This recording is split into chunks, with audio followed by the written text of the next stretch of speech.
একটা সময় বিরোধীরা বারে বারে যে অভিযোগ করতো যে মমতা বন্দ্যোপাধ্যায় কেবল লাশের রাজনীতি করেন, আজকে কোথাও গিয়ে আবারও তা প্রমাণিত হয়ে গেল। একদিকে যখন বারুইপুর কাণ্ডে বর্তমানে এনকাউন্টার হয়েছে তার বিরোধিতা করছেন তিনি, অন্যদিকে আবার এই বারুইপুরের বিচার চেয়ে বর্তমানে তৃণমূলের তরফে মিছিল করা হয়েছে। ঠিক ঘন্টাখানেক আগে সেই মিছিল করা হয়েছে এবং মিছিলে যে ছবি দেখা গেছে চরম বিশৃঙ্খলা। এবং যখন মমতা বন্দ্যোপাধ্যায়কে প্রশ্ন করা হয়েছে যে এতদিন আপনি কোথায় ছিলেন, তিনি কিন্তু মেজাজ হারিয়েছেন। কার্যত আজকে মেজাজ হারাতে দেখা গেছে মমতা বন্দ্যোপাধ্যায়কে।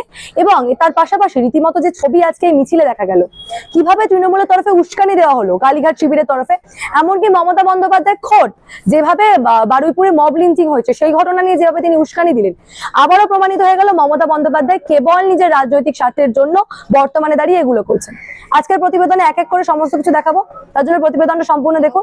নমস্কার, আমি সানিয়া, দা নিউজ বাংলায় আপনাদের সকলকে স্বাগত।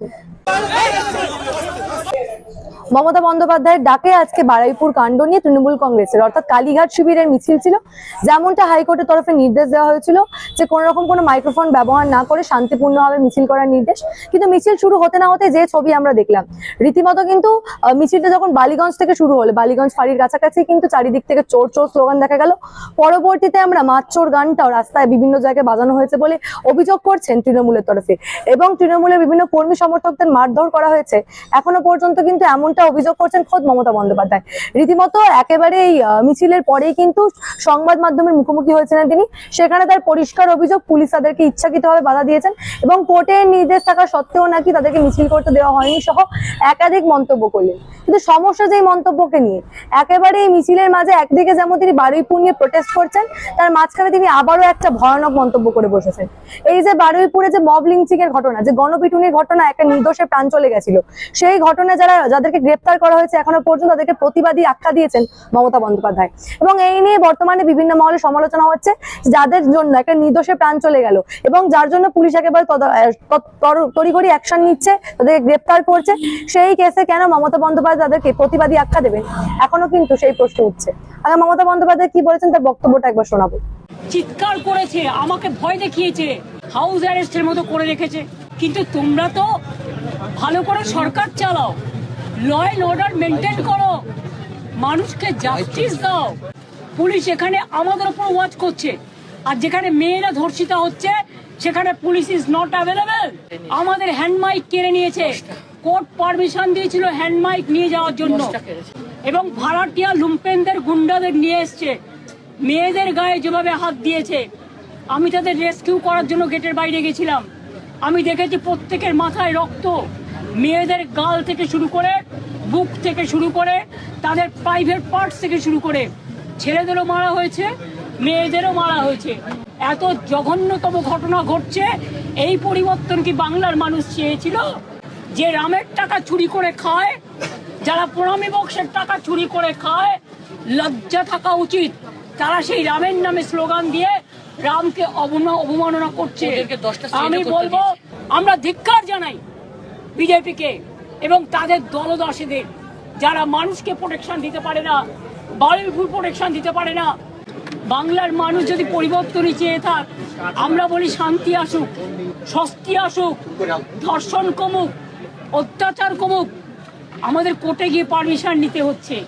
এই মিছিলে বিশৃঙ্খলা যখন একেবারে চরমে পৌঁছায়, মমতা বন্দ্যোপাধ্যায় গোটা ঘটনায় মেজাজ হারিয়েছেন এবং মেজাজ হারিয়ে নিজের দলের কর্মীকেই সপাটে চড় মারতে দেখা যায় তাকে। সেই ছবিটাও একবার দেখাবো।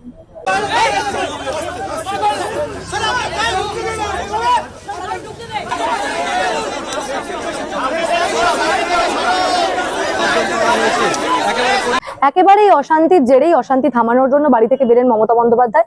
প্রায় 3টে নাগাদ তিনি বাড়ি থেকে বেরোন এবং বাড়ি থেকে বেরিয়ে অশান্তি থামানোর চেষ্টা করেন, কিন্তু আগের ছবি যেমনটা দেখলেন আপনারা, রীতিমতো কিন্তু মেজাজ হারিয়েছেন তিনি।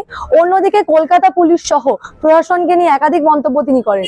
একদিকে যেমন তিনি অভিযোগ করেন তাদেরকে প্রতিবাদ করতে দেওয়া হচ্ছে না, প্রতিবাদে বাধা দেওয়া হচ্ছে, অন্যদিকে কিন্তু বারুইপুর নিয়েও একাধিক মন্তব্য তিনি করেন। তবে তাকেও প্রশ্নের মুখে পড়তে হয়েছে। একেবারে আরজিকর থেকে শুরু করে কামদুনি, পার্কস্ট্রিট, প্রত্যেকটা ঘটনায় যেই মমতা বন্দ্যোপাধ্যায় চুপ ছিলেন, আজকে বারুইপুর নিয়ে তিনি এত কথা বলছেন কি করে? সেই প্রশ্ন কিন্তু বারে বারে মমতা বন্দ্যোপাধ্যায়ের কাছে গনিয়ে আসছে, কিন্তু সাংবাদিকদের সেই প্রশ্ন তিনি এড়িয়ে যাচ্ছেন এবং প্রশ্ন এড়িয়ে রীতিমতো মেজাজ হারাচ্ছেন বারে বারে তিনি। সেই ছবিটা একবার দেখাবো।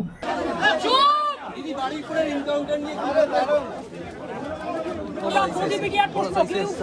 You don't ask me question, okay? You ask Chief Minister. Just go out. This is not my subject. Go out.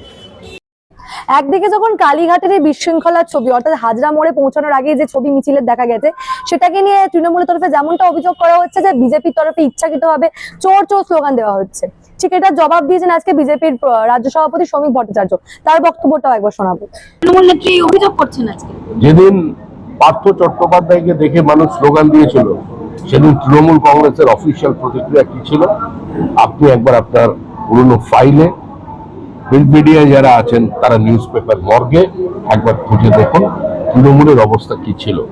যেদিন কুণাল ঘোষের মা অসুস্থ ছিল, কুণাল ঘোষের প্রেশার ফল করে গিয়েছে,